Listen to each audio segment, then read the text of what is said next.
여러분 안녕하세요. 실무로 배우는 유니티 3D 활용 12번째 시간입니다.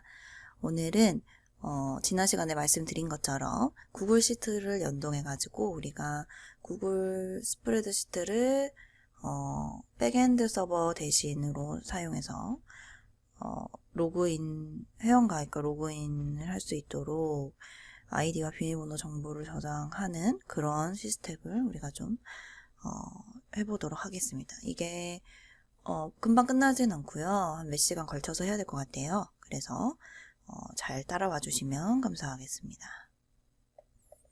일단 구글 시트를 먼저 우리가 준비를 해야 됩니다. 지난 시간에 말씀드렸던 것처럼 제가 구글 아이디 없으신 분 이제 만드시고 시트 한 번씩 사용해 보시라고 말씀드렸었어요. 그래서 구글 메인에서 이렇게 시트를 선택하시고 그 다음에 이렇게 뭐 데이터를 아무거나 입력해서 우리가 한번 테스트를 어떻게 읽고 쓰고를 하는지 테스트를 한번 해보도록 하겠습니다. 자, 일단은 시트에 지금 들어왔습니다. 그래서 우리가 새 스프레드 시작하기를 하나 할게요. 그래서 여기 내용 없음으로 선택해서 이렇게 들어오시면 내용 없는 스프레드 시트가 하나 생겼습니다. 그래서 이제 뭐 제목을 과일로 해볼까요? 프루트 과일로 하시고 내용을 이제 뭐 여기다가 사과 이게 키워지나요? 안 키워지네요, 화면이.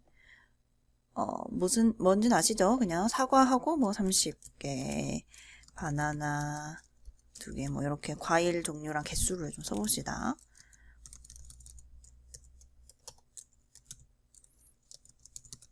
딸기 10개 뭐 이렇게 썼어요.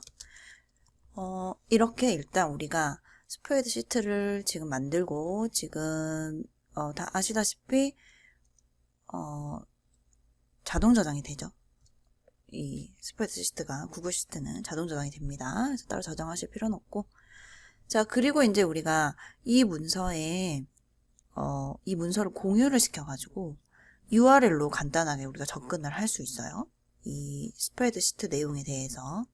그래서 우리가 이렇게 내용 입력을 하고 오른쪽 위에 보시면 공유라고 있습니다. 공유를 눌러보시면 액세스 권한이 있는 사용자가 이제 소유자고요. 일반 액세스가 그러니까 권한이 있는 소유자는 언제든 접근을 할 수 있고요. 그 다음에 일반 액세스는 지금 제한됨으로 되어 있는데 우리가 일단은 링크가 있는 모든 사용자로 이렇게 해가지고 액세스 권한을 바꿨습니다. 그리고 이제 뷰어는 뭐냐면 역할이 뷰어라는 거는 보기만 할 수 있다는 거죠. 편집은 나만 하고, 그죠? 그런 뜻입니다. 그리고 이제 우리가 링크를 복사를 해줘야 돼요. 링크를 복사하면은 이제 클립보드에 링크가 복사가 됩니다. 이 복사된 링크로 우리가 이제 유니티에서 이 값을 가져오도록 프로그래밍을 해보도록 하겠습니다. 자, 일단은 새 프로젝트 파일 하나 여시고요. 처음에는 스크립트 간단하게 그냥 하싱하는 것만 스크립트스 폴더 만드시고 폴더에다가 시작 스크립트를 하나 만드시는데 뭐라고 할까요? 뭐 구글 시트 매니저 이렇게 해볼까요? 이렇게 하고 보내주겠습니다.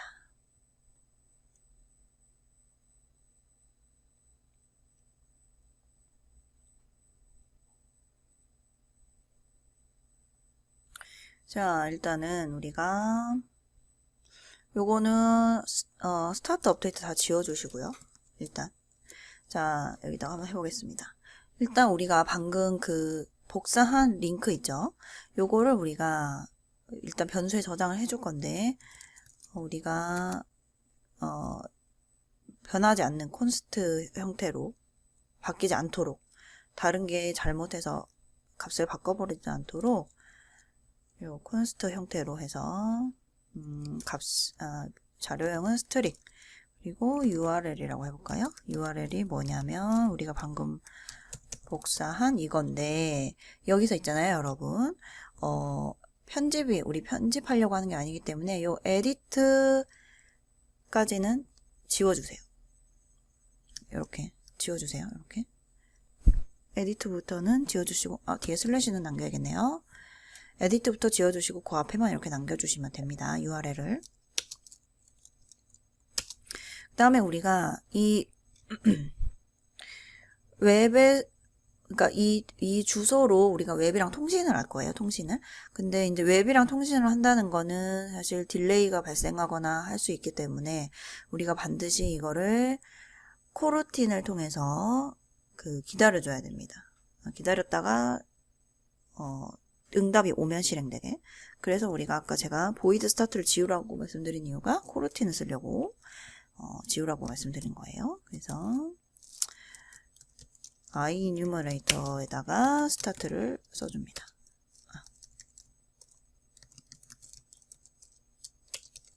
오케이.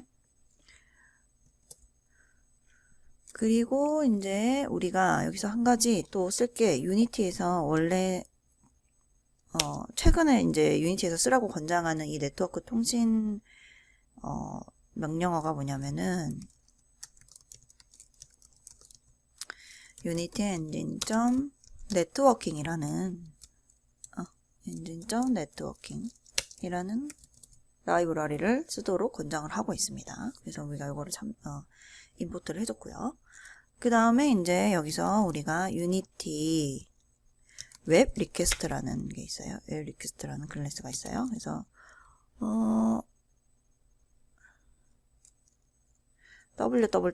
변수명을 ww로 해볼까요? www는 이제 이게 뭐냐면은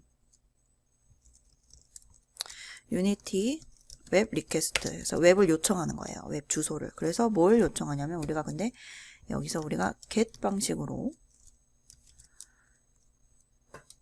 해서 우리가 URL 우리가 위에 복사한 우리의 그 스프레드시트의 URL 요 URL을 보내서 get 방식으로 우리가 데이터를 요청을 하는 겁니다. 그리고 요청하고 응답이 될 때까지 기다려야 돼요. yield return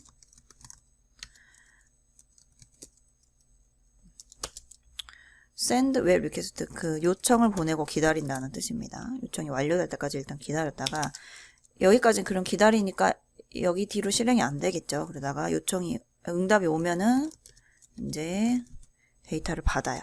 그래서 다운로드 핸들러 그래서 텍스트로 값을 받습니다. 그리고 우리가 이제 이거를 찍어볼 수 있겠죠. 데이터를 디버그.로그 하셔도 되고 프린트 하셔도 됩니다.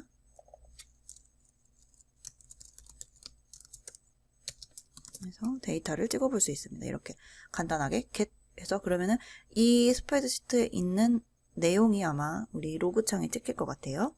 한번 실행해 보도록 하겠습니다. 자, 일단 우리가 연결 안 해줬어요. 간편하게 여기 메인 카메라에다가 연결해가지고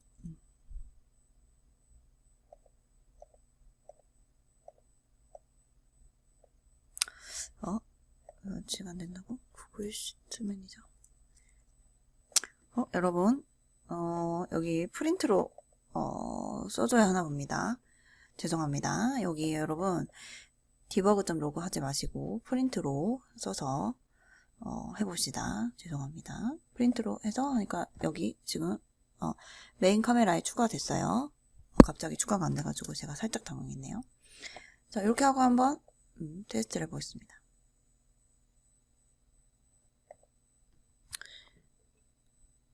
그러면 여기 이렇게 로그가 찍힌 게 보이시나요? 자, 여기 이렇게 값이 이렇게 찍히는 걸 보실 수 있습니다. 이렇게 로그 창에. 근데 우리가 요 값만 딱 나오게 하면 참 좋겠는데 여기 막 HTML 태그가 몽땅 찍혀 있죠. 요렇게 값만 찍고 싶을 때는 어떻게 하냐면 여기 URL 뒤에다가요 뭘 추가를 해주냐면 여기 슬러시 뒤에다가 아까 에디트 지운 그 부분 있죠. 여기다가 익스포트를 해주는데 어떤 포맷으로 익스포트를 해주냐면 tsv 포맷으로 우리가 익스포트를 해주면 값만 우리가 출력이 되게 됩니다. 보이시죠? 여기 지금 로그 창에는 두 줄밖에 안 떠서 이렇게 돼 있지만 이제 아래 내려보면은 이렇게 네 줄이 다 떠 있는 거를 보실 수 있습니다. 그죠? 이렇게. 근데 방금도 실행해 보시면 아시겠지만 약간 그 텀이 살짝 있어요. 왜냐면 웹 통신을 해야 되기 때문에. 그래서 우리가 코르틴을 쓴 이유가 그겁니다. 네. 자, 그래서 이렇게 값이 나오는 거를 보실 수 있습니다. 그리고 우리가 만약에 예를 들어 뭐 바나나랑 복숭아만 찍고 싶을 수도 있어요. 그죠? 값을 바나나랑 복숭아만 가지고 오고 싶을 수도 있어요. 그래서 그거는 어떻게 하냐면 우리가 문서에다가 범위를 좀 정해줘야 됩니다. 범위를. 그래서 여기 URL에다가 범위를 정해줄 건데 우리가 일단은 여기 이제 이거 추가된 게 뭐냐면 익스포트를 할 건데 그죠? 어떤 형식으로 할 건지 어떤 범위를 할 건지 이렇게 그 익스포트의 조건을 여기 뒤에 써주거든요. 그래서 익스포트 다음에 물음표 써주고 이제 조건을 써주는데 조건이 추가될 때 있잖아요. 지금 같은 경우는 tsv 포맷으로 익스포트를 할 거고 범위 또 추가 두 번째 조건이 범위를 어떻게 정해준다 이렇게 그 두 번째 조건을 줄 거잖아요. 우리가 그래서 여기다가 조건을 추가할 때는 우리가 and를 이렇게 써주고요. 그 다음에 그 스프레드시트의 범위니까 range라고 써줍니다. range를 해서 어디부터 어디까지 할 건데 우리 엑셀에서도 보면은 예를 들어 A2부터 예를 들어서요. A2부터 B6까지 이렇게 그 범위 지정할 때 이렇게 땡땡으로 범위를 지정을 하죠.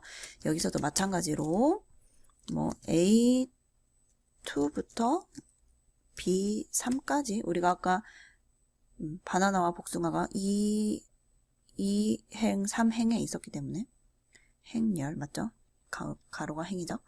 이렇게 해서 범위를 지정해주면 아마 그 바나나랑 복숭아만 나올 것 같아요. 그래서 저장하시고 다시 돌아오셔서 실행을 해보시면 로그 보시면 바나나와 복숭아만 이렇게 찍히는 거를 보실 수 있습니다. 그리고요 여기서 우리가 또 한 가지 레인지에서 지금 제가 끝을 B3으로 끝냈어요. 그죠? 근데 만약에 그냥 A2부터 B라고 했으면은 A2부터 B 끝에까지 다 찍히거든요. 한번 볼까요? 제가 보면 이번에는 딸기까지 모두 찍힌 걸 보실 수 있습니다. 그죠? A2부터 B의 끝에까지 B가 값이 들어있는 끝에까지 다 찍히는 그런 범위라고 생각을 하시면 될 것 같습니다. 자, 그 다음에 우리가 시트가요. 여기가 시트를 여기 잠시만요. 여기 보시면 시트가 지금 여러 개가 있을 수 있어요. 그래서 예를 들어 하나는 시트 1번은 데이터를 담고 시트 2번은 뭐 로그를 저장한다던가 이제 그 제대로 된 백엔드 서버의 기능을 하기 위해서 뭔가 그런 기능이 필요하다 그러면 이제 일단 시트 2를 추가하죠. 시트 2를 추가해서 여기다가 뭐 아무거나 로그 창입니다. 이렇게 써볼까요? 시트 2에는 이제 로그 창입니다라는 텍스트가 있어요. 그리고 이제 우리가 여기서 시트 2를 접근하는 방법이 또 있는데요. 자, 여기 보시면 제가 정리를 좀 해놨는데 일단은 우리 그 공유 URL에서 이렇게 갖고 와서 에디트 뒤에는 삭제하고 익스포트 이걸 넣어줬죠. 그래서 CSV 형태로 시트 내용을 가져오는 포맷을 CSV 형태로 가지고 오는 거. CSV 또는 TSV, 아까 TSV라고 썼죠? 네, TSV도 되고 CSV도 됩니다. 쉼표로 구분하는 뭐 이제 그런 형식이 좀 달라서. 그 다음에 이제 end하고 range 이렇게. 그리고요 시트를 가지고 올 때는 이렇게 end하고 shift 해서 시트 이름을 써주면 됩니다. 이렇게 쉽죠? 이것도 또한 그 범위를 이렇게 가져올 수가 있는데요. 그리고 우리가 여기서 한 가지 다른 점은 시트 구분을 할 때는 요 앞에 익스포트 요 구문이 아니고 요렇게 써줘야 된다는 거예요.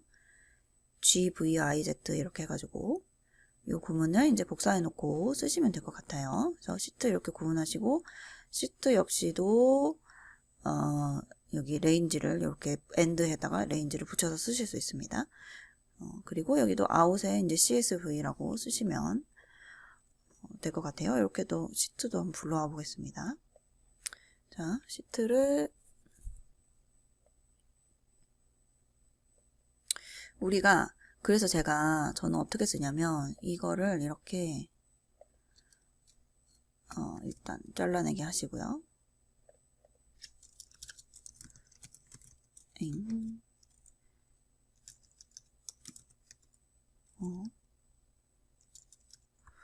프라이빗을 붙여야 될까요? 또 제가 헷갈렸네요. 다른 언어랑 정신이 없습니다. 스트링 그래서 서브 URL을 할까요? 서브 URL 0는 이걸로 써놓고 그죠? 시트 하나 있을 땐 서브 URL 1은 우리가 아까 그 시트 여러 개 있을 때 시트 골라서 가지고 오는 거 GVIZ 하고 슬러시 하고 TQ 물음표 TQX는 아웃 하고 CSV 형태로 가지고 오고 그 다음에 시트 이름 시트2였죠. 이렇게 붙여서 그럼 우리가 URL하고 이 서브 URL을 같이 이렇게 붙여서 스트링을 합쳐가지고 가지고 오면 될 것 같아요. 그러면 매번 여기 바꿀 필요 없이 이렇게 붙이면 되겠죠. 이렇게 하고 한번 시트2에 있는 내용이 불러와지는지 볼까요?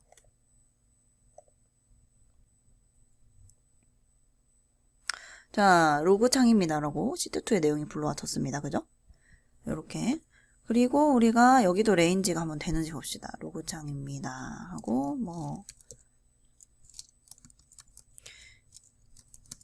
이렇게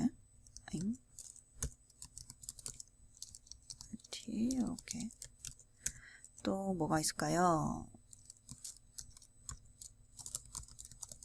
입니다 하고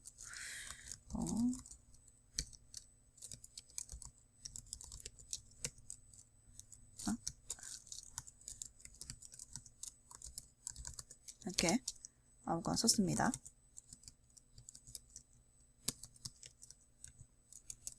이렇게 썼어요. 자, 그리고 우리가 굿모닝부터 끝까지 가져와 볼까요? 그러면은 B2부터 C로 하면은 아마 굿모닝부터 여기 끝까지 이렇게 가지고 올 것 같아요. 그죠?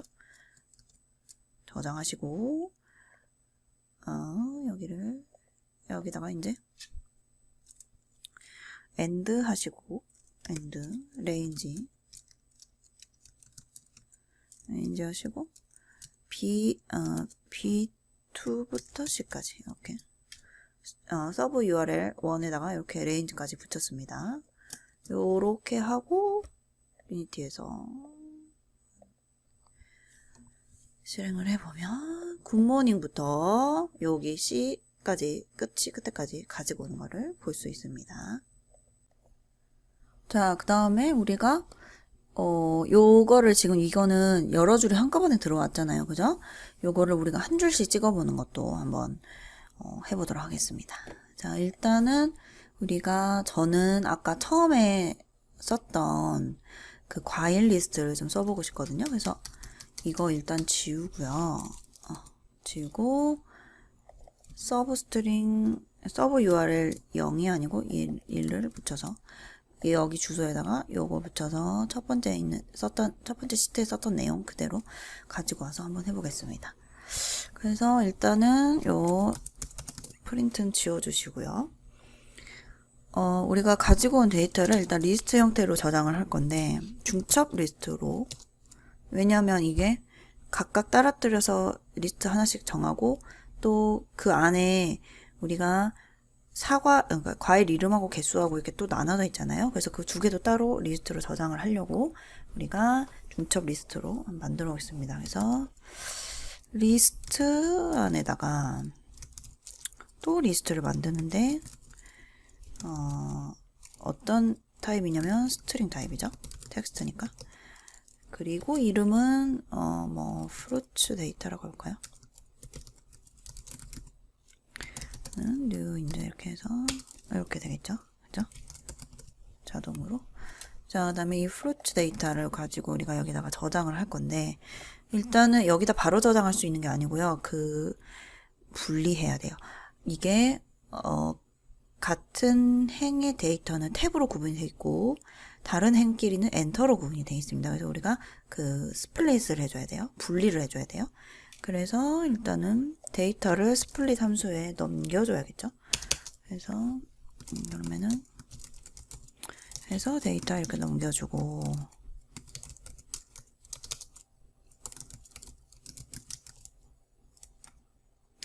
스플릿 해가지고 여기다가 데이터는 타입이 스트링이에요. 그죠? 해주고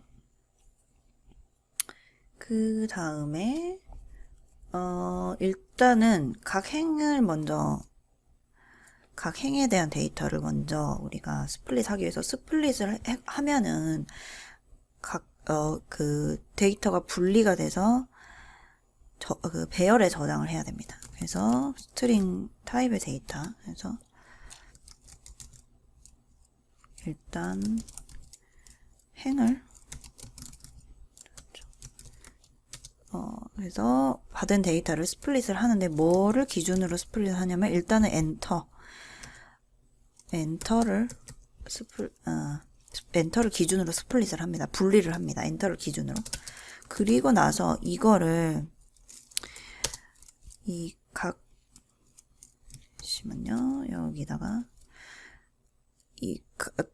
각 배열에 들어있는 거를 또 다시 분리를 해야 되잖아요. 그죠? 지금 아마 각각 탭으로 구분되어 있는 데이터가 하나씩 해서 총 4개가 저장이 돼 있을 거예요. 이렇게 스플릿을 했기 때문에 엔터를 기준으로 스플릿을 했기 때문에 그래서 그 각각의 데이터를 또 다시 스트링으로 분리를 또 해줘야 됩니다.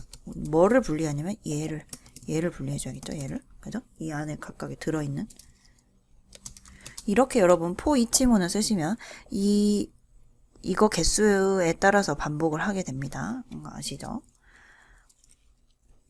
이 안에 있는 걸 또다시 스트링 변수로 나눕니다. 배열로. 그래서 나눠가지고 또 다시 스플릿을 해서 이번에는 탭을 기준으로 나누죠. 그리고 이제 여기다가 아까 리스트에다가 애드를 하죠. 애드를. 그래서 여기 거를 어떤 형태로? 리스트 형태로. 아이고. 리스트가 안 뜨네요. 잠시만요. 리스트 형태로 바꾸기 위해서는 라이브러리 하나 추가해줘야 돼요. 유니티 엔진 죄송합니다. 시스템 링크라고 하죠. 링크. 요거를 추가해주고 to 리스트 형태로 바꿔줍니다. 이렇게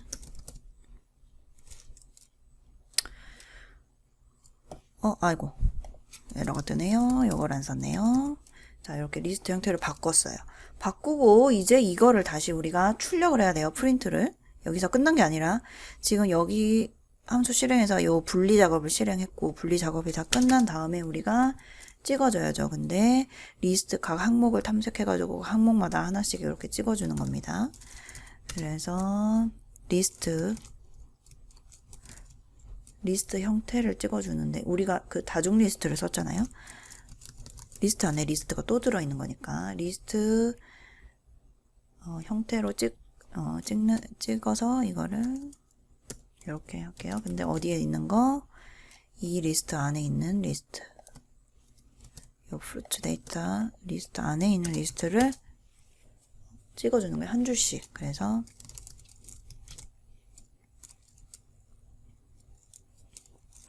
여기서 여러분 스트링을 써서 이렇게 스트링 기호를 써가지고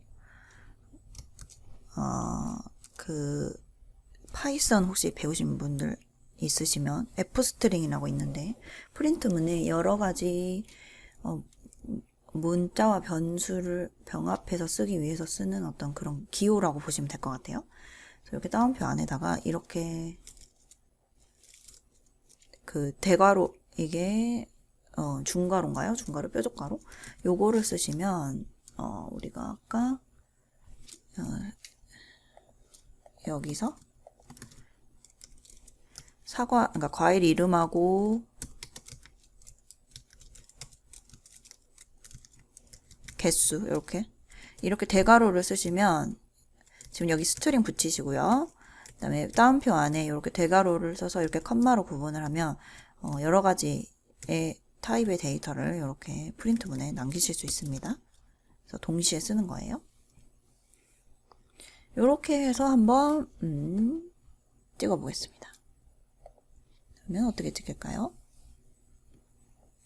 자, 보이시나요? 사과 30 이렇게 각각 떨어져서 찍힌 걸 보실 수 있습니다. 그죠?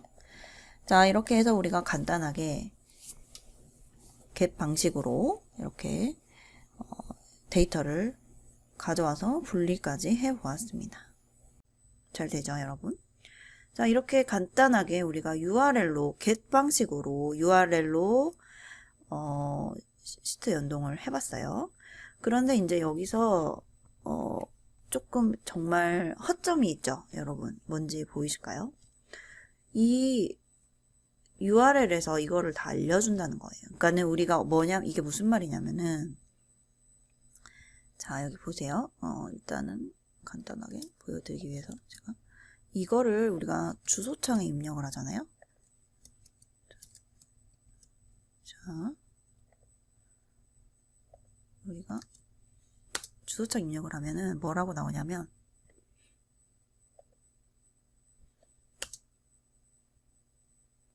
여기 밑에 있네요. 이거 누르시면은 이걸 누르시면 제 메모장으로 열어볼게요. 보시면 이렇게 메모장으로 데이터를 다 줘버려요. 그죠? 그 중요한 정보를 알 수 있는 어떤 이런 값들이 보안이 하나도 되지 않고, 이제 이거는 물론 우리가 아까 그 모든 링크가 있는 모든 사용자가 이용할 수 있도록 해놓긴 했지만, 이런 정보들이 이런 URL에 써져 있는 이런 것들을 통해서 접근이 가능하다는 거죠. 예를 들어 저는 그런 경우가 많이 있는데, 한 번씩 혹시 어떤 홈페이지에 메인 화면이 접속이 안 될 때가 있어요. 뭐 트래픽 초과가 됐거나 아니면 뭔가 어떤 이유에 의해서 메인 홈페이지 인덱스 화면으로 접속이 안 될 때 제가 약간 혹시 이게 될까 하면서 꼼수를 막 써가지고 URL 뒤에다가 이런 각종 뭐 카테고리 명이랑 번호 같은 거를 이렇게 조합을 해가지고 그 게시판이 있는 페이지로 접근을 한다든가 이렇게 해볼 때가 있거든요. 그런 식으로 URL에 어떤 정보가 다 공개가 되어 있으면 이런 식으로 이제 허락된 누구나 접근을 할 수 있다는 거죠. 그래서 이런 보안적인 문제 때문에 get 방식으로는 이제 많이 쓰지 않고, 특히 이런 로그인 정보에 관련된 거는요, get 방식으로 쓰지 않고 포스트 방식으로 많이 씁니다. 포스트 방식으로 씀과 동시에 우리가 여기 구글 시트에 보시면 확장 프로그램에서 앱스 스크립트가 있어요. 그래서 이 구글 시트 안에 스크립트 넣을 수 있는 거예요. 이거는 자바스크립트 기반으로 되어 있는 언어인데, 그래서 우리가 어떤 명령어나 민감한 정보들을 이 앱스 스크립트 안에다가 코딩을 하고요. 유니티에서 코딩하지 않고 앱스 스크립트 안에다 코딩을 하고, 유니티에서는 이 앱스 스크립트에 접근을 해가지고 이 스프레드 시트에 있는 값을 그냥 값만 받아오는 거죠. 유니티 스크립트에는 아무래도 유니티 스크립트가 보안 쪽에서는 조금 취약하기 때문에 우리가 이 구글 시트에 앱스 스크립트에다가 스크립트 작성을 해가지고 이 URL 자체를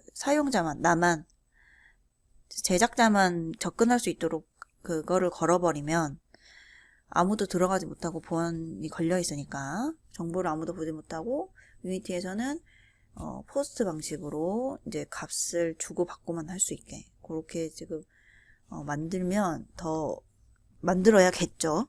이런 보안이 취약한 보안이 그 중요한 어떤 데이터에 같은 경우는.